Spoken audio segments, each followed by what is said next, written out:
So there's a lot of angry young men on the internet that are like, women can't be fun. Will you guys just grow up and just sit down and write your own horse? From radio rants to late-night takedowns, Bill Burr proved he's the king of shutting down nonsense with a smirk and a roast. This ain't your grandma's talk show recap. Burr's the guy who'll call out a host's bad haircut, dodge a trap question, and still make you laugh till your sides hurt. Whether he's facing a rowdy crowd or a clueless interviewer, Burr's quick wit and zero-filter attitude. Guy, I want people to like me and watch the show here, and you're coming at me. I don't know anything about hoop. I'm a 5'10" white guy. Turn every moment into comedy gold. So let's dive into the chaos with 6 times Bill Burr owned the room, leaving everyone else scrambling to keep up. This wasn't a talk show. It was a lesson in how not to interview. Southside Steve shoved a mic in Burr's face without even asking a question. Burr stared him down. Hey, this is Southside Steve, and this is Southside Steve TV, and this is Bill Burr. That's your question? I'm just saying who you are. Oh, yeah, all right. I don't like you. Creep me out with that big microphone and that country western shirt. Steve tried getting casual. Burr wasn't buying it. Here's the deal. Bill's a comedian. He's at the punchline. He's in town, and you're a funny guy. You've got these routines in your head, so I figure I'll toss you a mic, and you go. When Steve pushed him to just do stand-up into the mic, Burr refused. And I'm going to do stand-up in front of 9 people in a radio station? No, I'm not doing that. Well, you're taking the fun out of Southside Steve TV. How about I give you $5 and I want to watch you line dance, and I'm a racist cowboy. The interview turned into a roast session. What he looks like? He looks like the first guy who gets his ass kicked in a Steven Seagal movie. No. The background guy behind the big kingpin. Why don't you handle it? Burr even turned the racism question around on the hosts with a straight face. Okay. Are you a racist? No, I'm not a racist. Because earlier we had some racist humor on the show. I just want to know, do you like black people? Yes, I do. Well, I mean, what? Just overall? Those of color. Anyone other than white people. I like anybody who's not an asshole. I feel the same way about that whole support the troops. Just all of them? Like there's not one asshole in the Air Force? Just this whole paranoia, I support all of them. I don't. It was classic Burr. Disarm, dismantle, destroy. Next stop, The Herd with Colin Cowherd, where Burr met smugness with scorched earth sarcasm. Cowherd opened with a classic bait. A lot of people think that they're uncomfortable with my elevation. Are you uncomfortable with it? Burr blinked, then fired back. No, I just see all of your insecurities. Your giant desk. Why is it so big? And it didn't stop there. Cowherd tried cornering Burr with a bad basketball theory. I heard you have a terrible theory, and I want you to say this. So your theory on Boston is, let's just wait till LeBron's old. You don't want to be aggressive and get players. You got misinformation, he snapped. I didn't say that. What did you say? You got misinformation. What did you say? Well, why would you say I have a horrible theory without checking with me first? It's like you already threw me under the bus. Well, I get it. You got a big desk. What followed was a full-on roast disguised as a sports debate. I'm saying is what everybody's doing. It's like the Tom Brady thing. With LeBron, you got to kind of wait till he gets old. I'm not saying that, I love that we didn't make a move at the trade deadline. That was the smartest thing. All these guys, probably you too, before the Cavaliers series with Boston, were all saying they're a player away. They're a player away. And I was sitting there in my own little rabbit hole saying that we have at least 1.5, 2 players. See, that's like saying Gordon Ramsay, he makes such a great souffle, I'm just going to wait till he's in a car wreck. I'm not going to compete. Burr compared Cowherd's logic to waiting for Gordon Ramsay to get into a car wreck before competing in cooking. No, it isn't, because chef's bodies, if they break down, they can still scramble an egg. They can cook till like 70. Okay, Seinfeld's doing great stuff 10 years ago. I'll just wait till he's not funny. You compete.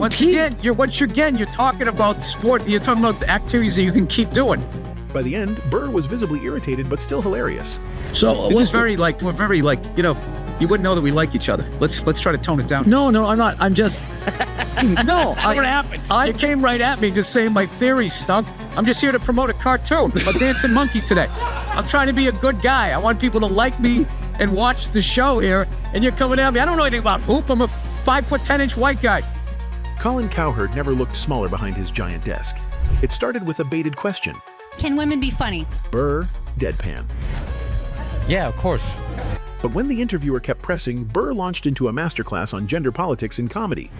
Some people have a hard time saying yes, though. There's a lot of angry young men on the internet that are like, women can't be fun. Will you guys just grow up and just sit down and write your own horse, come up with it? Start your own show, have your own award show. The interviewer fumbled. Burr doubled down. I'd start my own. You guys got to start your own. You got brains in there, right? Yes, absolutely. So write your own and quit your fucking whining. We're all eating a giant sandwich out here. Nobody cares. I don't care. Absolutely, but I'm an entrepreneur. I'm a web. Makes no difference whether you got a. All right, just do what you want to do, and hopefully people respond to it. But this fucking horse quotas and all of this crap become undeniable. Well, when was the last time you went on stage and you killed so hard the person after you bombed? If you're fucking doing that on a regular basis, people are gonna notice, regardless of what you have between your legs. Yep. All right. The clip went viral. Not because Burr was harsh, but because he was right. You know you've got guts when you call out Joe Rogan on his own show. In 2020, Burr appeared on The Joe Rogan Experience, and it didn't take long before COVID and masks came up. Rogan questioned mask mandates. People to walk down the street with a mask on? Let's not start this, Joe. Do you, though? Let's not start this. Burr shut it down. I'm not going to sit here with no medical degree, listening to you with no medical degree, with an American flag behind you, smoking a cigar, acting like we know what's up, better than the CDC. Rogan laughed nervously. Burr didn't blink. But even they say you shouldn't wear a mask unless you're treating a coronavirus patient. The World Health Organization. Yeah, but they didn't say that initially. They didn't say it initially. No, they didn't. They did, and then it gradually, and then wait, and then everybody wore the fucking masks. This is like rollerblading. Everybody fucking rollerbladed, and then there was that one fucking homophobic joke, and then everybody acted like they never did it. Even when Rogan doubled down, mocking mask wearers as soft, Burr clapped back. I just love how wearing a mask became like this, like soft thing that you were doing, like being courteous. Being courteous. What is it for? That was so stupid. And still, it ended in laughter. Anything that seems like you're not taking chances, right? That's what I don't the have mask a problem with that unless you were already wearing the mask and then you're acting like you didn't. And then all of a sudden people watch your thing and then they all pile on, oh, look at this wearing the mask. It's like, you were fucking doing it 2 weeks ago. Well, I was scared out of my mind in the beginning. Burr never burned the bridge. He just lit the conversation on fire. When Bill Burr sat down with Bill Maher, it wasn't long before fireworks lit up. The topic? College protests over Palestine. I hate Harvard. Are you kidding? Have you heard what's going on college campuses these days? I don't watch the news. You don't realize that college campuses erupted with the kids demonstrating for Hamas? Maher ranted about Harvard and accused students of supporting Hamas. Burr, calm but loaded, hit back. They were for the Palestinians.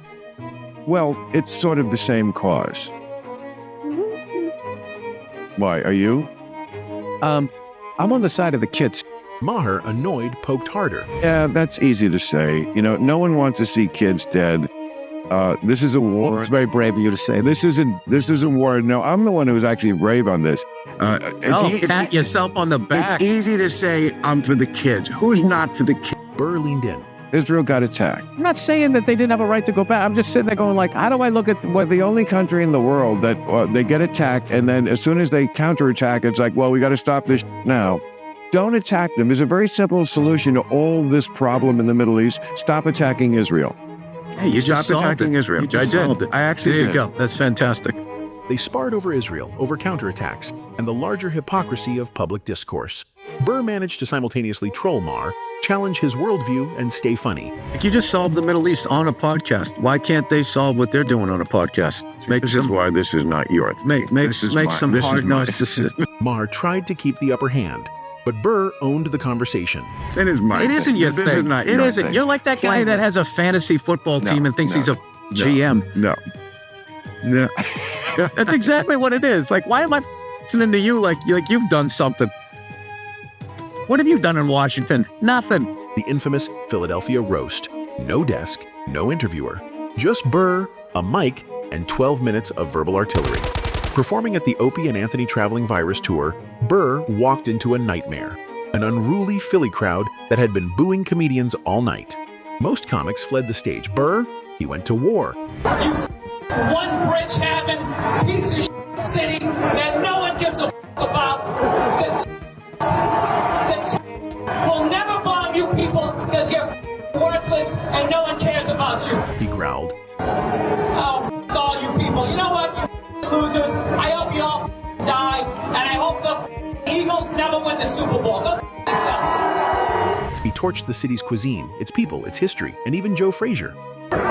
Rocky is your hero. The whole pride of your city is built around a f***ing guy who doesn't even exist. You got Joe Frazier is from there, but he's black, so you can't f***ing deal with him. So you make a f***ing statue for some 3-foot f***ing Italian, you stupid Philly cheese-eating jackasses. I hope that cheese melts your f***ing faces off. What's that, sir? What do you have to say, sir? Never passed the f***ing 8th grade. What brilliant shit are you gonna f***ing tell me, huh? Go back to the dock and go unload some you warehouse working, weed smoking. Disappointment for your mother. It was brutal, unfiltered, and absolutely surgical. Next to your 83 Monte Carlo with gravel embedded into the side of your fucking bald ass heads. Yes. But as Burr counted down the time left in his set, 6 minutes left, and I will be selling my CD after this, you motherfuckers. And the only way you get one is if I throw one at your fucking stupid heads, you bunch of racist morons. something flipped. The crowd started laughing, cheering. By the end, they were clapping. The man who ripped them apart earned their respect. So really them booing to the level that they did was my fault. Like I wasn't a professional. What I should have done was I should have kept my head in the game to survive it. It started like any other morning fluff segment. Bill Burr was on Good Morning New York to promote F is for Family. But when the hosts awkwardly tiptoed into controversial territory, mentioning religion and implying his jokes were offensive to Christians, Burr didn't flinch. So your Christian background is part of the show. Or at yes, least and two I wanted episodes. to talk to you about Jesus after this. Well, the only reason why I bring it up is some people thought maybe you went a little too far. You know. As far as what? Well, they thought that maybe you were being disrespectful to the Christian religion. Who did? I'm telling you, you need to Google. Oh, good Lord. So They asked about his Christian background. did you feel that's you were probably being something- disrespectful, or just you were just having fun with some of the crucifixes and stuff like that? I don't even know what I mean, we did maybe 2 jokes about that. Yeah, exactly. Don't you think the Catholic Church went a little too far? More so than my cartoon. And whether he thought he'd gone too far. Burr, looking like he'd just been handed a low-hanging fastball, swung hard. I remember when I moved here in '94, it was, you know, Alphabet City, you were taking your life in your hands, and it was like junkies and stuff like that, so it was just really like a lot harder than to like even like impress people. And now, I mean, I don't know. Again, the good old days. Yeah. Anyway, You know what? They don't even call it Alphabet City anymore. You know that? They When- call it like the Lower East Side. Things, gentrification, Oh, whatever. was that offensive to illiterate people? He smirked. The hosts fumbled for control. Burr just kept going. So F is for family. I mean, it's really politically incorrect before politically incorrect was even a term. People, they laugh because they're already talking about it, so it's not that big a deal. We all have dark thoughts sometimes, but you go there in public and you do it, even though it's edgy, kind of make it safe in a way. Yeah, well, what's going to happen? I'm just talking. I mean, it's not Right. like I'm not doing anything. Comparing the church's scandals to SeaWorld shuffling killer whales after they attacked trainers, he delivered an unfiltered monologue that had the host blinking in confusion and viewers howling.